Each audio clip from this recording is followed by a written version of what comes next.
You're beautiful, sweethearts. Brianna thanks you for coming tonight. And if you haven't come yet, there's always later. The performer, blowing extravagant double-handed kisses from the red-curtained stage, would have been a stunning woman if she were a woman. Large dark eyes with heavy lashes, delicate features, plump and roseate lips.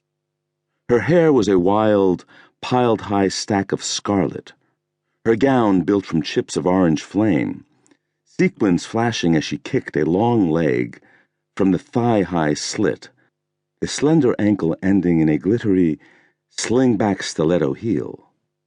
"You go, girl," someone called, and the crowd roared approval as a sound system played the signature sign-off, Elton John's "The Bitch Is Back." Brianna Cass, née Brian Caswell, winked to the crowd and ran caressing hands down the deep-cut décolletage of the gown to cup breasts built of neoprene foam. Her eyes widened in mock surprise. "I think they love you. They've grown a full size tonight." Raw, raucous laughter and good-natured catcalls accompanied Brianna's stage-step descent into an adoring crowd of gay men, the air a mix of alcohol, cologne, and pot. Brianna flamboyantly sashayed to a large table beneath the stage. Someone handed her a Japanese fan, and she sat, fanning herself as laughing men clamored to buy her drinks. "Hey, waiter! Hey!" Alone at a tiny table in the corner of the shadowed club, Debro waved his hand to catch a server's eye, but the waiter ignored him to take orders from a quartet of 40-ish queens partying in a nearby booth. Debro's table initially had 3 chairs, but he'd pushed 2 to another table. He had things to do, and tablemates couldn't be allowed. The waiter took the queen's orders and angled toward the bar. "Hey, you," Debro called. "Waiter!" Debro hated to yell. It garnered attention, which caused his invisibility to falter. But now that Brianna had finished her ridiculous mocking act, he had to move fast. "Waiter!"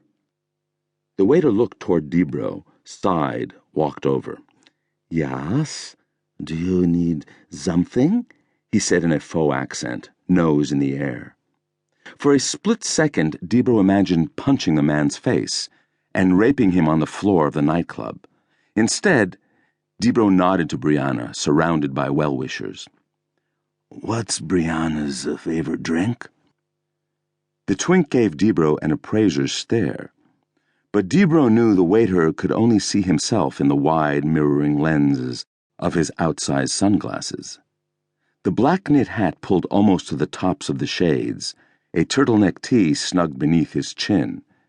It helped make him invisible. "Champagne," the waiter said. "Brianna like the champagne." "Champagne. What's her favorite?" "The most expensive, of course. Cristal. $280. The waiter barely avoided sneering at Debro's drink choice. Miller Lite beer. "Bring me a bottle of the stuff," Debro said, reaching for his wallet. "And one of those long champagne glasses." The server regarded Debro with new eyes. "A bottle of Cristal and a flute, then?" "Yeah, a flute, whatever." The man bustled away, and Debro shot a glance at Brianna, standing and waving at well-wishers, before turning for the hall leading to the restroom. "Do you see the bitch, brother?" Debro whispered into the darkness. "Will Brianna come home with us tonight?" The waiter returned with the champagne and glass. "Do you wish me to pop the cork?" Debro nodded, and the man unwrapped the wire and tugged the cork without success. "Goddamn things are impossible," the man muttered in his real voice, Midwestern nasal, probably Ohio. Debro took the Cristal in his strong hands, easily twisted the cork loose, wisps of vapor floating from the bottle.